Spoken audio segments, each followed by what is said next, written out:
Hello मेरे प्यारे बच्चों, कैसे हैं आप लोग। मैं धीरज सर आपके सामने फिर से बाजीराव ग्रुप के इस ऑफिशियल चैनल से हाजिर हो चुका हूं।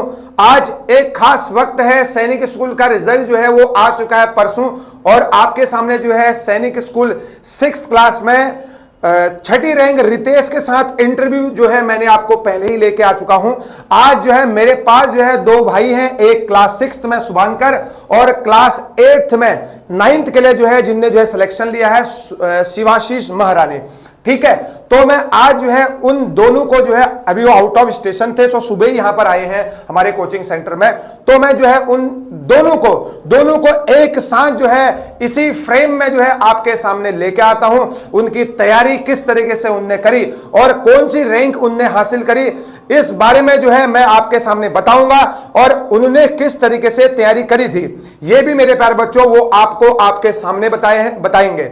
और मैं आपको एक चीज बता दूं, शिवाशीष ने all India ranking 9th class में 47 रैंक और उत्तराखंड में जो है छठी रैंक 6th रैंक जो है हासिल करी है। और उसके भाई, छोटे भाई ने शुभांकर महरा ने जो है उत्तराखंड में जो है 13 रैंक जो है सैनिक स्कूल घोड़ाखाल, जो कि मिलना जो है निश्चित है। और उसके साथ ही जो है उन्होंने राष्ट्रीय मिलिट्री स्कूल, जी हां दोस्तों, राष्ट्रीय मिलिट्री स्कूल में जो है अजमेर में जो है चयन ले लिया है। इंटरव्यू भी उसका क्लियर हो चुका है, मेडिकल भी क्लियर है, और आरएमएस अजमेर में जो है एडमिशन वहां पर बिल्कुल वो कल परसों वहां पर एडमिशन लेने के लिए जाने वाले हैं। सभी चीज में उनका क्लियर हो चुका है। आपको बताते चले, बाजीराव ग्रुप ऑफ इंस्टीट्यूशन पिछले लगातार 3 साल से जो है आरएमएस के साथ साथ सैनिक स्कूल में भी चयन ले रहा है। तो मैं ज्यादा देर एक्साइटेशन ज्यादा बढ़ाऊंगा नहीं, ज्यादा देर नहीं करूंगा, तो मैं दोनों भाइयों को जो है आपके सामने बुलाता हूं, उनसे जो है उनके चर्चा करते हैं उनके साथ किस तरीके से उन्होंने प्रिपरेशन की। आइए शुभांकर एंड शिवाशीष को बुलाएंगे हम यहाँ पे। बहुत बढ़िया, कांग्रेचुलेशन आपको। Yes, thank you sir. Yes.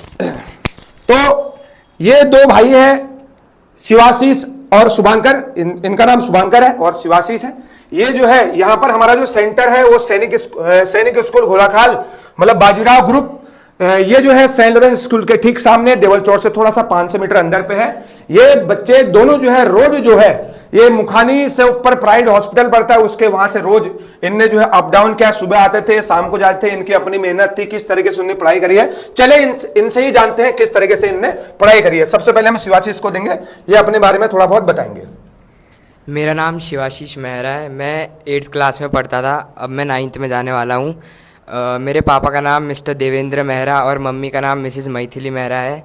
मैं यहाँ पिछले 1 साल से बाजीराव ग्रुप ऑफ इंस्टीट्यूशन में पढ़ता था, जिसकी वजह से मेरा 9th में चयन हुआ है। चलिए, अब शुभांकर अपने बारे में थोड़ा बताएंगे। मेरा नाम है शुभांकर मेहरा। मैं अभी क्लास 5th में पढ़ता हूँ और 6th में जाने वाला हूँ। मेरे पापा का नाम है मिस्टर देवेंद्र मेहरा और मम्मी का नाम है मिसेस मैथिली मेहरा। मैं पिछले 1 साल से बाजीराव ग्रुप ऑफ इंस्टीट्यूशन में पढ़ता था और मेरे सर की मेहनत से और उनके गाइडेंस से मेरा सिलेक्शन हुआ है। बिल्कुल। तो शुभांकर मेहरा जो है, जो कि इनका सिलेक्शन जो है राष्ट्रीय मिलिट्री स्कूल में भी हुआ है, जो कि बहुत कम सीट है वहां पे, 250 टोटल सीटें, उनमें से भी जनरल सिविलियंस की जो है मात्र और मात्र 42 के आसपास सीटें हैं। और पूरे ऑल इंडिया के बच्चे 50,000 से बच्चे जो है वहां पर पेपर देते हैं राष्ट्रीय मिलिट्री स्कूल में। और जो है अजमेर में इनका नंबर है। क्या कहेंगे आप इस पर, किस तरीके से आपने पढ़ाई करी राष्ट्रीय मिलिट्री स्कूल अजमेर में? मैं सुबह 8 बजे यहाँ आता था, फिर 4 घंटे मैथ्स पढ़ता था और 2-2 घंटे हर सब्जेक्ट को देता था। फिर लास्ट में रात को मॉक टेस्ट देता था, और बिना मॉक टेस्ट के कुछ नहीं हो सकता, क्योंकि मॉक टेस्ट से तुम्हारी असली प्रैक्टिस मॉक टेस्ट से ही होगी। और आपने जो है राष्ट्रीय मिलिट्री स्कूल आरएमएस का आपने इंटरव्यू दिया अजमेर में। क्या क्या सवाल आपसे पूछे गए उस समय? वो ऐसे पहले वो इंट्रोडक्शन देने के लिए कहा जाता है आपसे, फिर वो कहेंगे कि उसमें 6-7 टीचर होते हैं टोटल जो आपसे क्वेश्चन पूछते हैं। हर कोई साइंस का होता है, कोई मैथ्स का होता है, वो अपने अपने सब्जेक्ट के बारे में आपसे पूछते हैं। फिर कुछ जेनरिक सवाल भी पूछते हैं, जैसे अभी मतलब कैसा आपका कोई ऐसा पड़ोसी है जो आपको मतलब परेशान करता है, या फिर मतलब उससे मतलब आपको गुस्सा आता है, ऐसे मतलब सिचुएशनल सवाल भी पूछते हैं। गुड। अब जो है शिवाशीष मेहरा से हम सवाल पूछते हैं, क्योंकि 9th क्लास में सिलेक्शन लेना वैसे ही बहुत ही टफ होता है, क्योंकि 9th क्लास में जनरल की सीटें ही जो है बहुत कम है। यहाँ पर सैनिक स्कूल घोड़ाखाल में 6 सीटें ही मात्र 9th क्लास के लिए हैं। तो इतने नंबर ऑफ स्टूडेंट्स हैं, हर 200 मीटर पे कोचिंग सेंटर्स हैं, हर कोचिंग सेंटर्स के बाद जो है बच्चे हैं, लेकिन उनमें से भी जो है शिवाशीष मेहरा ने रैंक जो है ऑल इंडिया रैंक 47 सिक्योर की है, जिसमें से जो है 1000 पेज की उनने पीडीएफ यहां पर रिलीज की थी और उसमें जो है 10,000 से ज्यादा बच्चे, मतलब बोले तो 2,000-3,000 से ज्यादा बच्चे वहां पर उस पीडीएफ में थे और उसमें से भी जो है 47 रैंक इनकी आई है। तो हम इनसे पूछते हैं कि इनकी क्या स्ट्रेटेजी थी, किस तरीके से इनने पढ़ाई करी है शिवाशीष से। मैंने यहाँ रोज़ आता था, मैं संडे को सैटरडे को आता था और यहाँ पे धीरज सर के बनाए हुए शेड्यूल से हम हमारी प्रिपरेशन करते थे।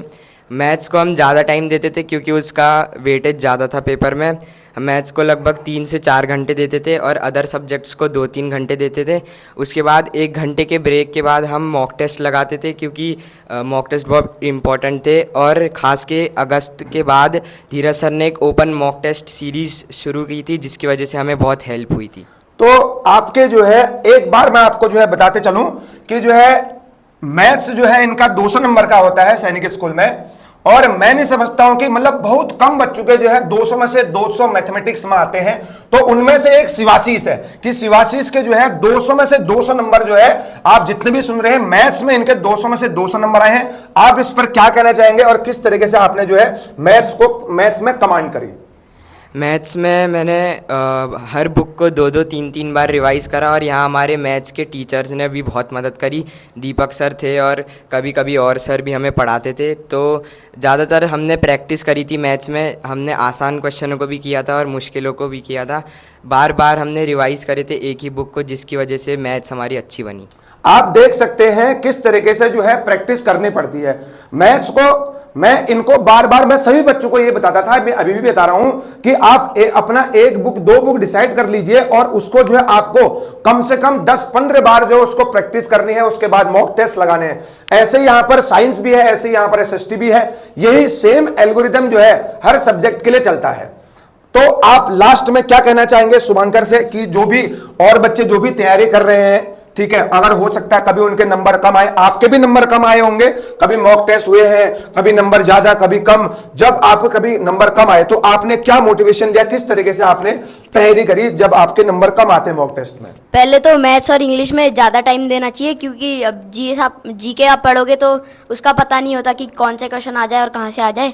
इसलिए मैथ्स और इंग्लिश को ज़्यादा टाइम दो, क्योंकि मैथ्स में आपको मार्क्स भी ज़्यादा मिलेंगे। एक क्वेश्चन के 3 मार्क्स मिल जाएंगे आपको, तो उसमें ज़्यादा ध्यान दो और थोड़ी थोड़ी जीके भी पढ़ो। तो अब शिवाशीष से पूछते हैं कि जो है मेरा सवाल ये है कि बहुत सारे बच्चे जो है टेस्ट देते हैं, मॉक टेस्ट प्रैक्टिस करते हैं। पहली बात तो मॉक टेस्ट आपको प्रैक्टिस करनी चाहिए। अगर हो सकता है कि हमेशा ऐसा पॉसिबल नहीं कि कभी पेपर टफ बन जाता है, कभी आसान बनता है, कभी मॉक टेस्ट में कम भी आते हैं, कभी ज्यादा भी आते हैं। अगर कोई बंदा अगर मॉक टेस्ट कर रहा है कभी कम आगे, तो आप क्या मैसेज देना चाहेंगे उनको मोटिवेशन की, मतलब बोले तो उनको मैदान नहीं छोड़ना है, क्या मैसेज रहेगा आपको उनके लिए? तो पहले तो जो कुछ बच्चे होते हैं जो आउट ऑफ सिलेबस पढ़ते हैं, तो उससे थोड़ी दिक्कत भी होती है और उससे थोड़ा फ़ायदा भी मिलता है। तो प्रॉब्लम ये होती है कि आउट ऑफ सिलेबस पढ़ने में टाइम बहुत ज़्यादा चले जाता है और उसका उतना गेन नहीं होता। पर उसके कहीं कहीं जो 1-2 क्वेश्चन बाहर से आ जाते हैं, उनमें थोड़ी फाउंडेशन मिल जाती है। पर जैसे कभी मॉक टेस्ट में कम नंबर आते हैं, तो फिर हमें ये सोचना चाहिए कि हमारे तैयारी में क्या कमी रही थी इस बार, कि हमारे इस बार अच्छे नंबर नहीं आए। तो इसको ध्यान में रखते हुए हमारे नंबर आगे भी बढ़ सकते हैं। चलिए, तो अब जो है मेरा एक एक सवाल दोनों से रहेगा, क्योंकि ड्रीम होता है सैनिक स्कूल एग्जामिनेशन निकालना, ड्रीम होता है आरएमएस का निकालना, ड्रीम होता है एनडीए में जाने का। तो जिस तरीके से आपने तैयारी करते, जो आपके यंगस्टर्स हैं वो किस तरीके से मेहनत करें, क्या मैसेज आपको, मतलब आप उनको देना चाहेंगे, क्या मैसेज देना चाहिए? शुभांकर से सवाल करते हैं सबसे पहले तो कभी आपके कम आते हैं, कभी आपके ज़्यादा आते हैं, वो कुछ फिक्स नहीं होता, क्योंकि अगर आपका पेपर का लेवल ज़्यादा होता है कम होता है, उसमें आप कुछ कह नहीं सकते। तो कभी हार नहीं माननी है, बस अपनी तरफ से पूरी मेहनत करनी है। और आप क्या कहेंगे शिवाशीष, लास्ट मैसेज बच्चों को, जो भी आपके दोस्त लोग, जो भी आपके छोटे भाई लोग तैयारी कर रहे हैं? तो सबसे पहले आपको 2-3 किताबें पकड़नी है, क्योंकि अगर आप ज़्यादा सिलेबस पढ़ेंगे तो आपको इवेंचुअली याद कम होगा, क्योंकि आपका लोड ज़्यादा होगा। अगर आप 2 किताबें पढ़ेंगे और उन्हीं को बिल्कुल याद कर लेंगे तो फिर उसमें से आपके ज़्यादा नंबर आने के चांसेस है। इसलिए आपको अपना वर्कलोड सबसे एफिशिएंट रखना है ताकि आप सबसे ज़्यादा याद कर सकें। चलिए बहुत बढ़िया। तो ये हमारे पास मेरे 2 छात्र, 2 स्टूडेंट्स शिवाशीष और शुभांकर, इनने जो है एक थोड़ा सा एक स्टेप आगे बढ़ा दिया गया है, ठीक है। तो इनको जो है शुभकामनाएं। और भी जितने सारे बच्चे तैयारी कर रहे हैं, देखिए आपका नंबर आज नहीं तो कल आएगा। जो बच्चे रुके हैं, ऐसा नहीं कि वो लोग पढ़ाई में बहुत नील हैं, बहुत अच्छे अच्छे बच्चे भी जो है हो सकता है उनको सैनिक स्कूल घोलाखाल नहीं मिले।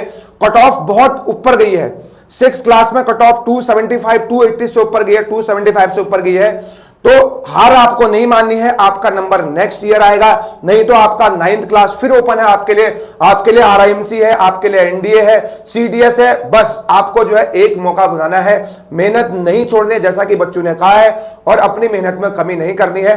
तो मैं इन दोनों को फिर से शुभकामनाएं देता हूं आगे के लिए।